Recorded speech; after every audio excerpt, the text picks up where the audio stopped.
Anda masih bersama kami dalam Berita Lampung. Bagi Anda yang baru bergabung, berikut Berita Lampung pilihan hari ini.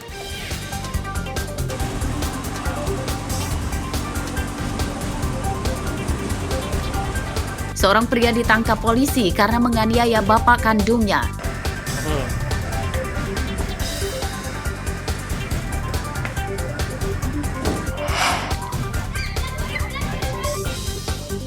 Gedung sekolah rusak dan atapnya ditopang dengan kayu balok.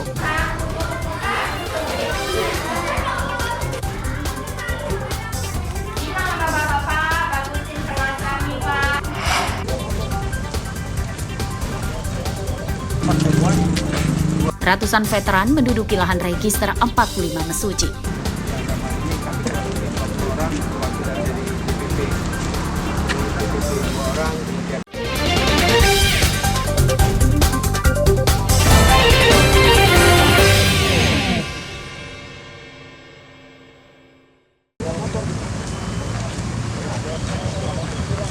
Sekitar 300-an warga yang mengatasnamakan dari kelompok anggota veteran menggelar aksi menduduki lahan hutan registrasi 45 di Mesuji Timur, Mesuji, Rabu siang.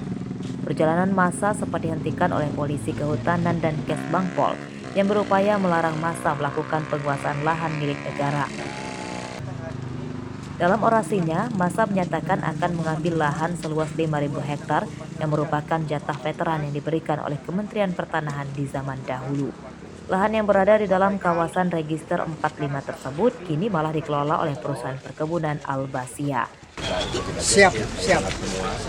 Saya bukan organik dari veteran, saya bukan siapa-siapa yang saya katakan. Tapi saya ada masyarakat biasa, saya adalah mantan abdi negara yang sudah mengabdi sekian puluh tahun kepada bangsa dan negara kita. Dan saya ingin berbuat yang terbaik untuk bangsa negara saya, semampu saya sesuai dengan bidang dan kemampuan saya sebagai manusia biasa. Yakinlah orasi kita ataupun pertemuan kita hari ini tidak ada anarkis dan tidak ada penjarahan dan sebagainya. Sanggup? Sanggup! Sanggup! Sanggup! Jadi tujuan mereka adalah tadi kumpul-kumpul gitu, yaitu menyuarakan aspirasi pendapatnya berkaitan dengan dia ada klaim itu. Tapi ternyata pemberitahuan itu tidak hanya disertai, tidak hanya berkaitan mengenai adanya aksi, tetapi mereka ternyata menduduki lahan kawasan yang memang itu dilakukan tanpa izin.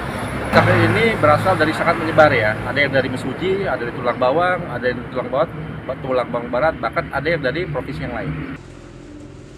Meski dilarang, massa tetap melanjutkan aksinya masuk ke hutan register 45. Mereka mendirikan tenda-tenda plastik untuk tinggal sementara. Mustaqim melaporkan dari Mesuji.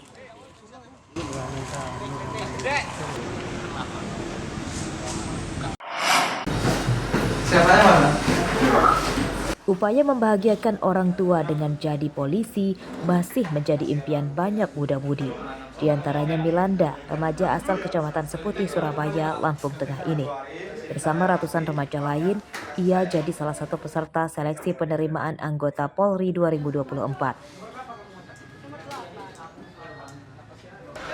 Gadis 18 tahun ini juga bertekad akan mengabdi pada bangsa dan negara jika diterima sebagai polisi wanita atau Polwan. Motivasi kita daftar anggota Polri apa sih? Membanggakan orang tua, mengabdi pada negara. Ya. Ini administrasi udah selesai belum? Siap belum? Apa yang belum? Pendaftaran online untuk cek berkas. Ada persiapan akademik, ada persiapan jasmani, sama persiapan fisik segala macam. Data dari Polres Lampung Tengah hingga Rabu siang terdapat 301 orang yang mendaftar polisi. Rinciannya 16 orang mendaftar Taruna Akademi Kepolisian, 256 orang mendaftar Bintara, dan 27 orang mendaftar Tamtama. Polisi menjamin pendaftaran hingga seleksi tidak dipungut biaya apapun alias gratis. Saya yakinkan dan saya jamin gratis. Nanti apabila nanti pendaftar atau masyarakat mendapatkan informasi, apabila ada yang membayar dan lain-lain, silakan hubungi kami, panitia, maka akan segera kami jalankan. Himbauan saya terhadap casis dan orang tua casis, yang pertama, jangan percaya calo. Yang kedua, daftar polisi semuanya gratis. Pendaftaran anggota Polri 2024 berakhir hari ini. Polri membuka peluang sebesar-besarnya kepada seluruh anak bangsa untuk menjadi bagian dari Korps Baju Coklat tersebut dengan transparan dan adil. Aris Susanto melaporkan dari Lampung Tengah.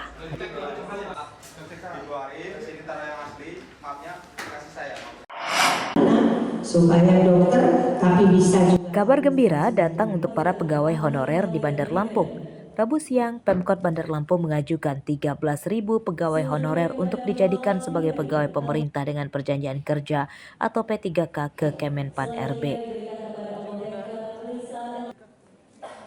Wali Kota Bandar Lampung, Eva Duyanda, mengatakan pengajuan pegawai pemerintah dengan perjanjian kerja diberlakukan untuk semua formasi, baik honorer di Dinas Kesehatan, guru, hingga pegawai di sejumlah dinas lainnya.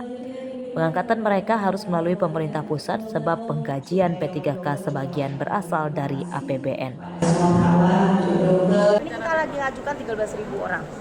13.000 orang yang tenaga kontrak yang ada di Bandar Lampung akan kita jadikan P3K yang ada di Bandar Lampung.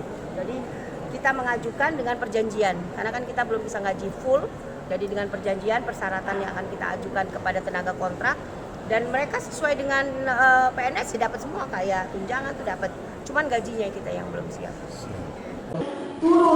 Badan Kepegawaian dan Sumber Daya Manusia atau BKPSDM Bandar Lampung mencatat hingga April 2024 sudah mengangkat lebih dari 2.000 pegawai honorer jadi P3K. Formasi terbanyak adalah perawat dan guru. Yang diangkat P3K 1.995 ditambah 389. 189, Bu. Itu yang paruh waktu bukan Bu? Yang paruh waktu itu nanti November. Syaratnya seperti apa Bu paruh waktu itu? Belum ada secara teknis, tapi menurut Menpan pada saat itu semuanya akan diangkat di tahun ini di bulan November Desember. Itu istilahnya P3K paruh waktu. Pengangkatan P3K kini jadi impian para pegawai honorer, khususnya bagi mereka yang telah bekerja selama belasan tahun namun tidak kunjung diangkat jadi PNS. Status P3K lebih layak dibanding honorer sebab besaran gaji P3K hampir sama dengan PNS. Jeffrey Arifin melaporkan dari Bandar Lampung.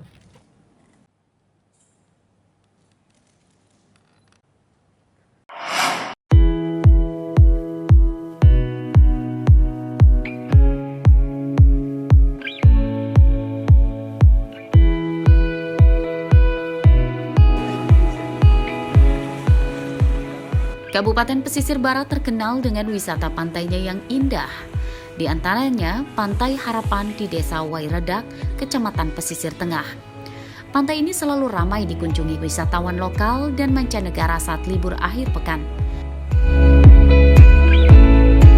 Di pantai ini pengunjung bisa menikmati jernihnya air laut dan putihnya pasir pantai. Kebersihan pantai juga selalu terjaga sehingga pengunjung merasa nyaman. Bagi yang suka swafoto sangat pas, karena hampir seluruh bagian pantai memiliki spot foto menarik. Soalnya pemandangannya bagus, luas banget loh pantainya, jadi nggak terhalang sama pulau-pulau gitu. Ombaknya juga gede, jadi bagus banget di sini. Viral banget sih pantai ini, katanya banyak bule-bulenya kesini buat surfing. Makanya penasaran. Worth it sih, murah kok di sini dengan view pantai langsung, ada kolam renangnya juga. Bagi Anda yang ingin menikmati suasana pantai pada malam hari, tak perlu khawatir sebab pengelola pantai menyediakan tempat penginapan atau villa, lengkap dengan kolam renangnya. Sambil berenang, pengunjung bisa menyaksikan ombak laut nan indah.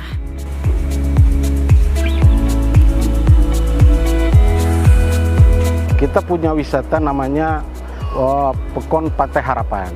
Kita punya pantai yang paling bagus. Kita punya ombak untuk bermain ski. Alhamdulillah faktor pendukungnya di sini kita punya 7 villa. 7 villa. Kalau untuk villa, peminat di sini sangat-sangat betul terjangkau. Untuk setiap tahunnya di Pekon Wairedak ini kira-kira kurang lebih 10.000 pengunjung dari lokal maupun dari mancanegara. Pengunjung tidak dikenai biaya masuk ke tempat wisata pantai ini. Namun untuk menginap di villa, pengunjung dikenakan tarif Rp500.000 per malam. masih cukup terjangkau untuk menginap bersama keluarga. Bagaimana? Anda tertarik berkunjung? Rosandi melaporkan dari pesisir barat.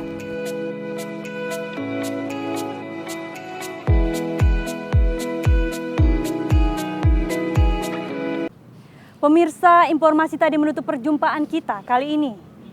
Saya Iin Hermayani beserta redaksi yang bertugas berterima kasih. Selamat beraktivitas kembali. Sampai jumpa.